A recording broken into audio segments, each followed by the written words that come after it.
Welcome, everybody, to the JpeG podcast. I am Jerry, one of your hosts. And I'm Greg, the other host. Welcome. We are stoked to be back. This is episode 12. 1-2. Big one, too. Big 1-2. I'm stoked. I like that we're keeping this going. Yeah. And we're gonna keep trying to do this. We got a lot of good stuff to talk about today. A lot of good stuff. Let's dive in. I want to dive in. Oh, yeah. So there's this new show that's coming out, and it's called The Orville, and it stars Seth MacFarlane. So this is going to be, obviously, the first thing you expect. It's Seth MacFarlane. He's a hilarious guy. But if you watch the trailer, the premiere, it's actually really, really funny and really, really cool because it's kind of based off of Star Trek. It's like a spoof off of Star Trek. And Seth MacFarlane plays Captain Ed Mercer of the USS Orville. Another famous actor that I know from another TV series called The Legends of Tomorrow. His name is Victor Garber. He's playing like the leader at the beginning of the premiere. And he kind of tells Captain Mercer, we're going to give you another shot and I'm going to let you captain the USS Orville. So it's like that follows him on his last shot. Yeah, exactly. Because he's kind of been screwing up, and he's like, "Oh wow, I've always wanted to be like a captain." He's like, "Well, we got 300 ships, and we need pilots, so like you've got one more shot." Yeah, basically. So, and there's another actress, Adrienne Palacki. I'm sorry, I've totally butchered her name, as Kelly Grayson. You're gonna hear from her attorneys. Don't call us. But can you sponsor us, please? Yeah, that'd be great.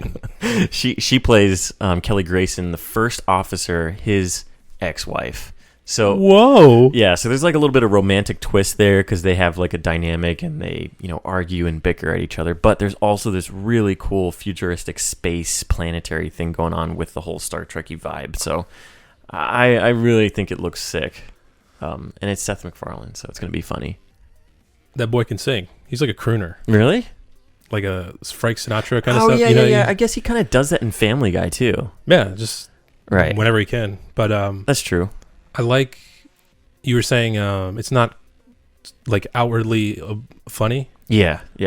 It's supposed to be sort of like middle of the ground. Yeah, because a lot of people, when they see this, and even in the article, they were kind of like, first thing I saw was Seth MacFarlane, which kind of made me cringe because I'm like, well, it's always going to be on the edge of just these punchlines and stuff, which I kind of got sick of over time. But when you watch the trailer, it's not just constant punchlines. There's actual true plot, and it's going to be airing on Fox later this year, by the way. But it just looks like it's super funny, and it touches on humor, and it has like an interesting romantic twist to it, so it kind of makes it tone down a little bit. One of my friends said he's a huge Trekkie. Oh, really? And he's looking forward to it, and he said, and it's on Fox, so it'll be canceled after 3 episodes, even though it's awesome. True. So, God damn it, Fox. Get on your game, Fox. Sponsored by Fox. There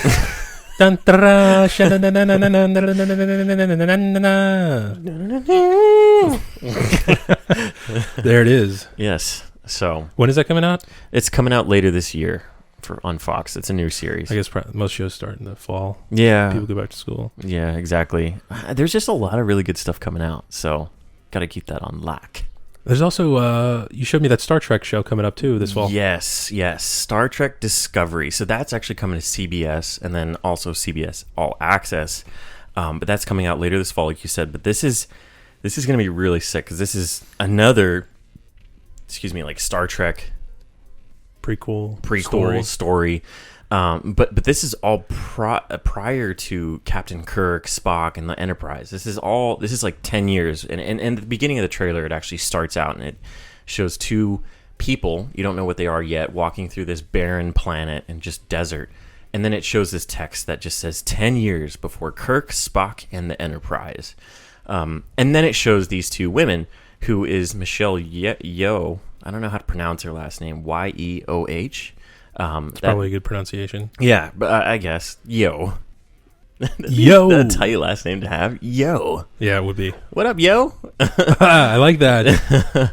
But she plays Captain Giorgio. I don't know how to pronounce that either. And then there's Sonequa Martin Green. She plays Commander Michael Burnham. So that's a unique first name to have. And I don't really understand why she has like a Michael. Yeah, again, it's kind of interesting, but Some girls have like Ryan. yeah, that's true. But it's not spelt any differently, because they normally are spelt RHYAN, or I don't know. Shoot, I don't know. But they are on this barren planet, and they're kind of talking about how Sonequa Martin Green needs to have her own kind of vessel, and Captain Giorgio kind of takes her underneath her wings and shows her this is what we do. What it means to be a Starfleet pilot. Exactly. Starfleet captain of a Or ship, captain of a vessel. But again, there's a reference to kind of Spock's father. I guess he plays Sarek, and he's kind of one of the main characters throughout the trailer because he's talking to Captain Giorgio and Commander Michael Burnham throughout the whole show, and it's really interesting because there's also a hint at the Klingons too.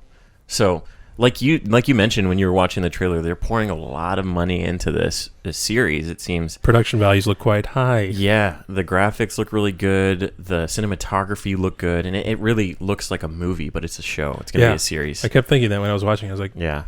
Oh yeah, show. Yeah, exactly. Me too. I thought it was going to be a movie, but they're lined up to have 15 episodes in the first season, so nice. it's going to be really good. I don't think it'll die out like Fox.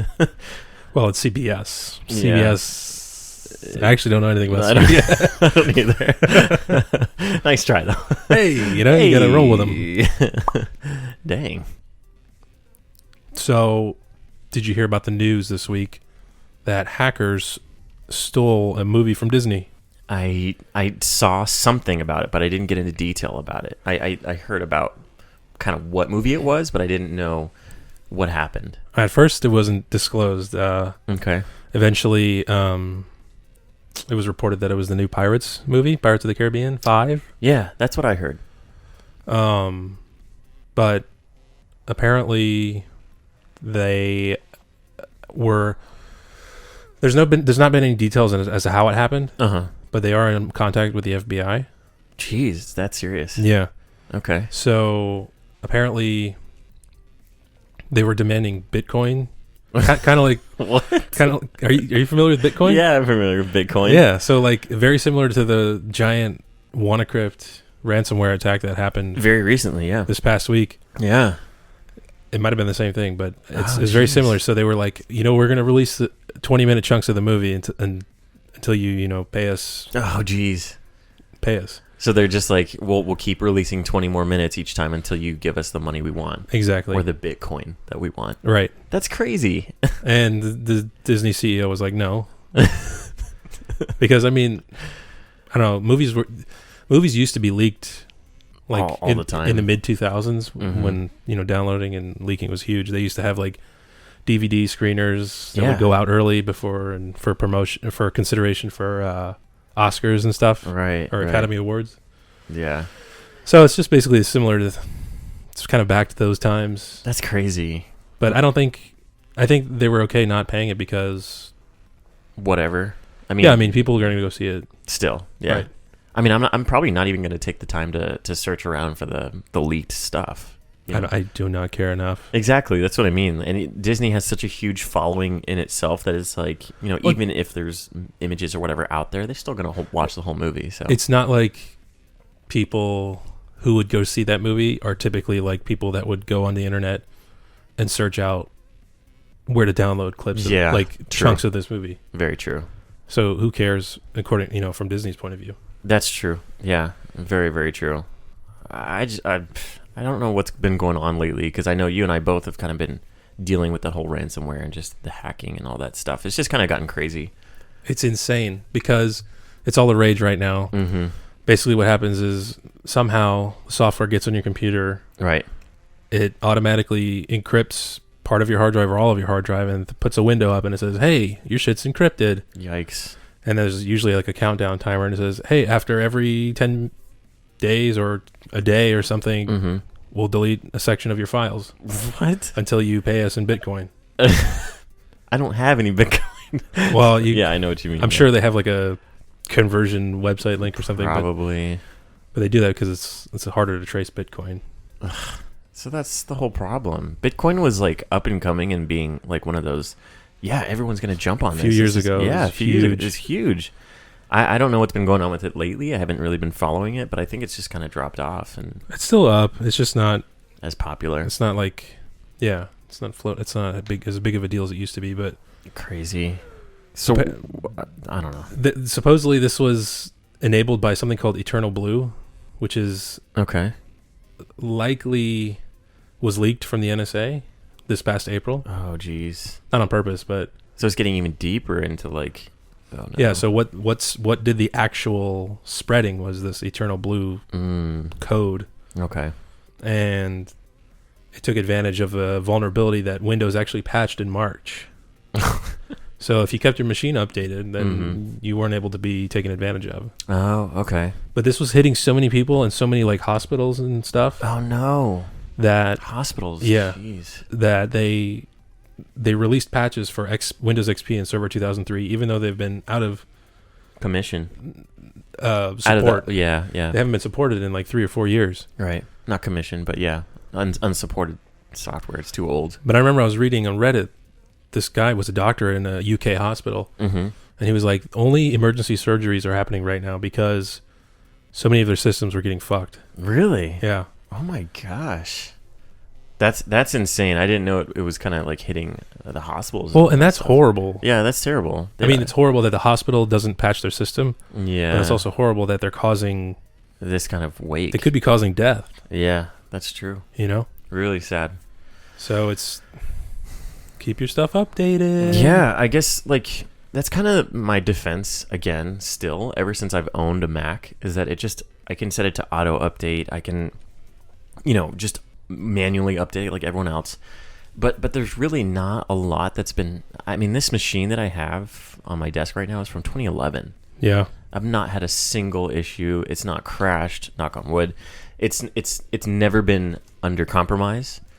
And I know there's stuff with like Windows that you can kind of avoid that stuff too. But I've not had very good luck with Windows, and I've kind of just, everything Mac. I think part of that is that it's not worth it for the hackers to develop, malware and viruses for Macs because even though they're super popular, they're nothing compared to the amount of Windows machines that are on the planet. True, very true. And most government machines are Windows machines. Very much so. Like a lot of the high prize items are that's to use true. Windows machines. That's very, very true. That's just sad. Like, stop hacking, dude. It does suck. Get out my face. It's quite annoying. Speaking of hacking, I'm going to jump into something a little bit different, but Doritos and music. Hack your ears. Hack your ears and hack your bag of edible chips. This is crazy. I saw this actually through a local radio station. They put up a link, and I investigated further. Hackritos. Hackritos. That's good. You should make a bag of Hackritos Stupid. That you just plug stuff into. Put a CD into the bottom of the chip. Wow, dude, you heard this bag of chips? Oh my gosh, this is so... Check out the bass, too. It's so deep, it like breaks the chips. See? That was tight. Hackritos, hack your life. What is it? Winter nachos or winter ranch Kool-Aid something? I don't know what. Cool Ranch. Ranch. It used to be Cooler Ranch when we were kids. Really? Yes. Cooler. Yeah. And now it's Cool Ranch. Yeah. I know. What the heck, Doritos? I know. That's sad. I really like Doritos. I haven't had them in a minute. Well, like 60 seconds. I had some tonight before I came over. Did you? Yeah. Sweet chili. Are those good? The purple one? Yeah. Oh, nice. Cooler Ranch. That's so weird. I wonder why they changed the thing. They're idiots. They've lost my sales, I'll tell you that. Well, they're about to gain your sales back, hopefully, because they just came out with something new. Hackritos. No, Doritos started partnering up with Marvel Studios. So just picture that in your head. Doritos, Marvel Studios. Oh my God. Inception. Wrong studio. Marvel Studios to promote the new Guardians of the Galaxy Volume 2. Dose. It's actually kind of sick. So if you look it up, Doritos Guardians of the Galaxy Volume 2, they partnered with them to come out with this bag of chips. So you can open this bag of chips, but you probably don't want to because the value is very high. I'll get to that. But they're on the front, there's this image of a cassette tape, or I think it's like a cassette. No, it's a cassette tape.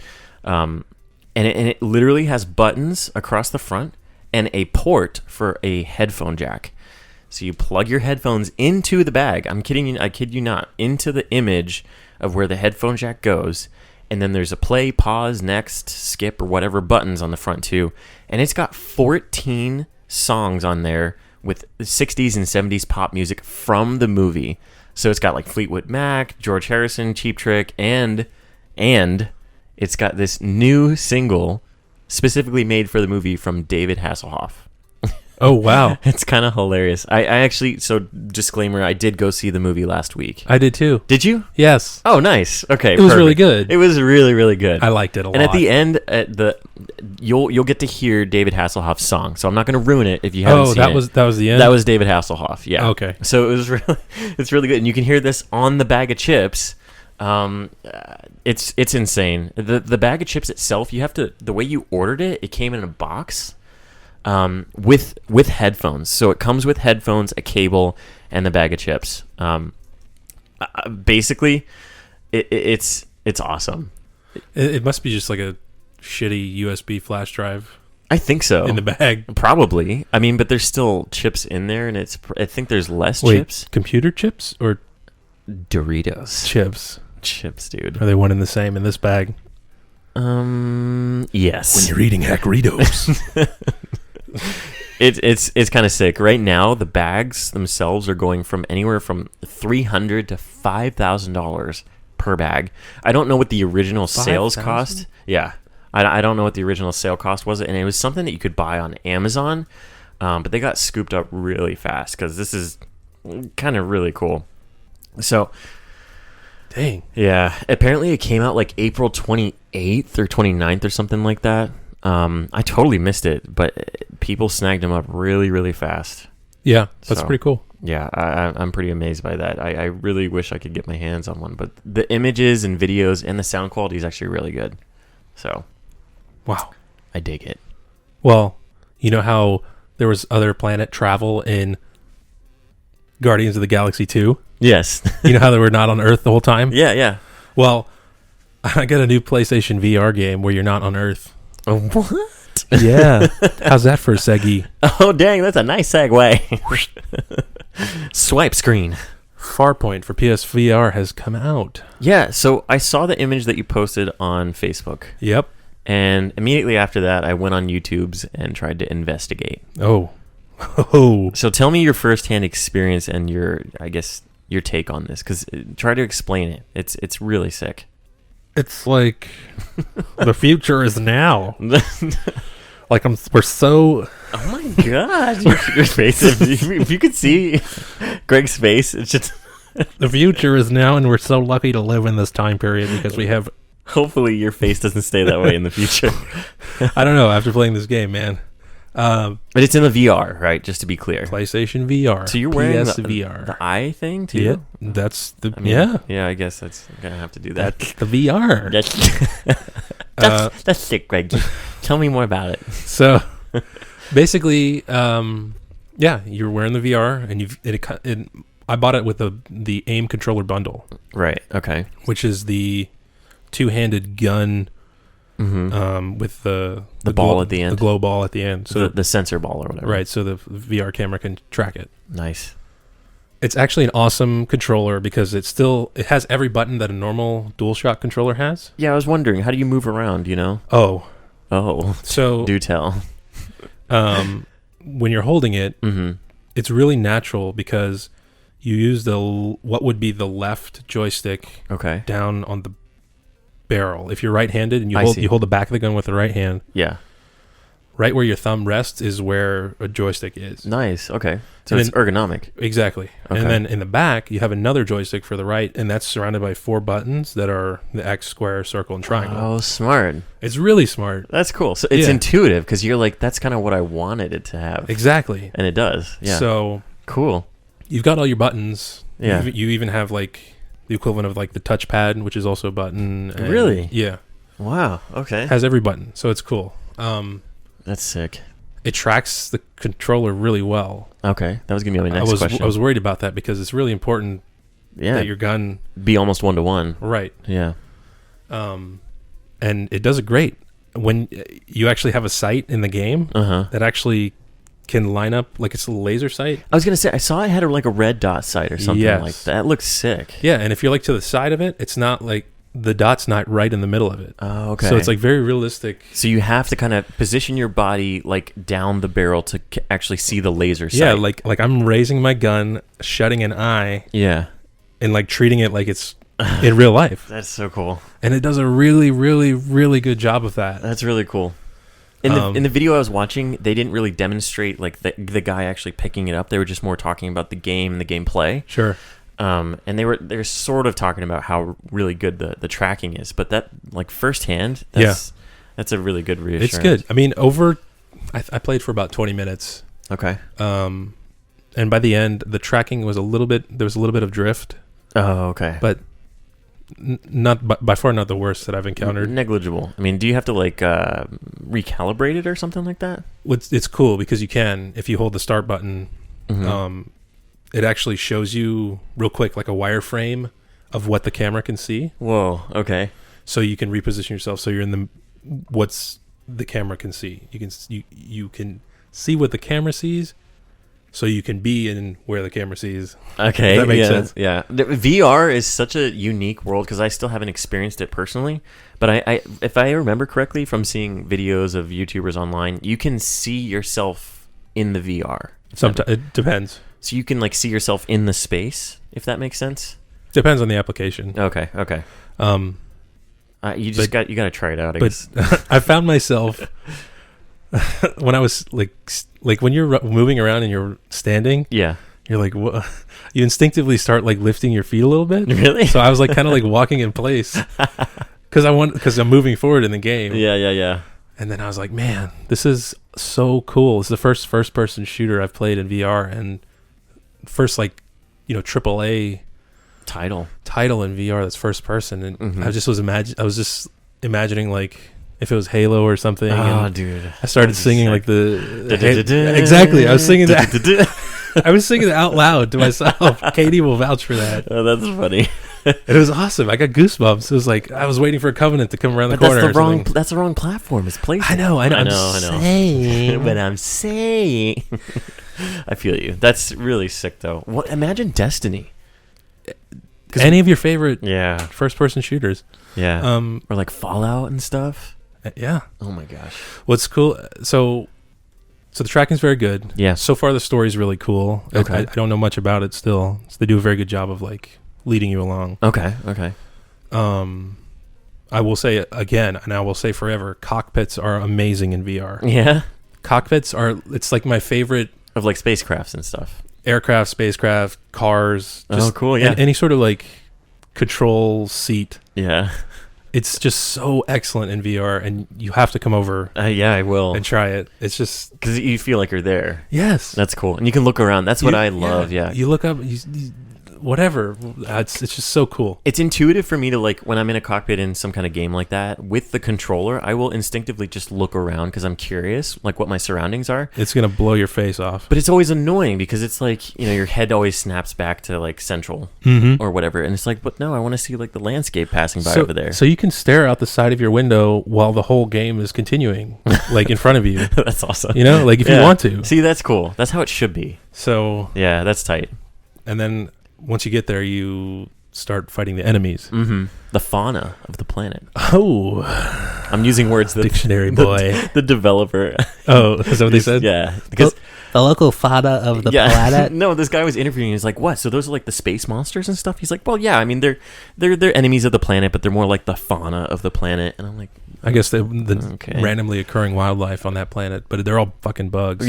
Yeah. So if you're afraid of spiders, this may not be the game for you. I think you should still play it though, because it starts off by introducing basically head crabs from Half-Life. If you've played that, okay. And they jump towards you. Oh gosh. They go. Okay. And like when it comes to your face, like it's coming to your face. Oh, I literally was like, no. I mean, you're probably just like spraying and praying at that point to kill them. There's a couple. One's never landed on my face yet, but there's been some where like they get within a foot before I kill them, and there's just kind of splatters on you. So gross. It's just scary. That's gross. I from the footage, and I will have to come over and try that. Yes. From the footage, it just looks so good.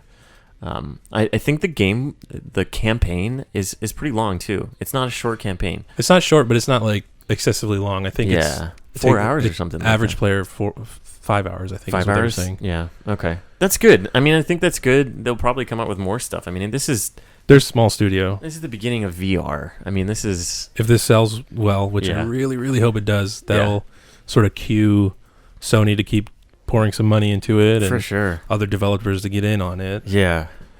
So there's been some talk about Doom, the last Doom game that came out, which was awesome and fun, and just you listen to heavy metal and destroy demons. That'd be cool. It's pretty like scary. I mean, like not scary, but there's a lot of gore. Yeah, it's intense. I mean, you'd have to be prepared for that. My one concern would be that it's just so fast moving. Right. If you start spinning around with a joystick in VR, it gets a little queasy. It's like a test your constitution. It's like a little joke in the box of some of these things. They should just throw up bags like they have on the airplanes. Right.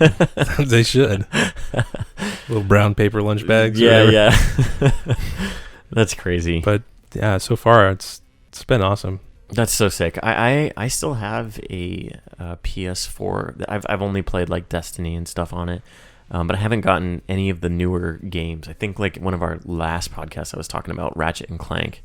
That was like the last a long time ago. New game that I got. So Horizon Zero Dawn.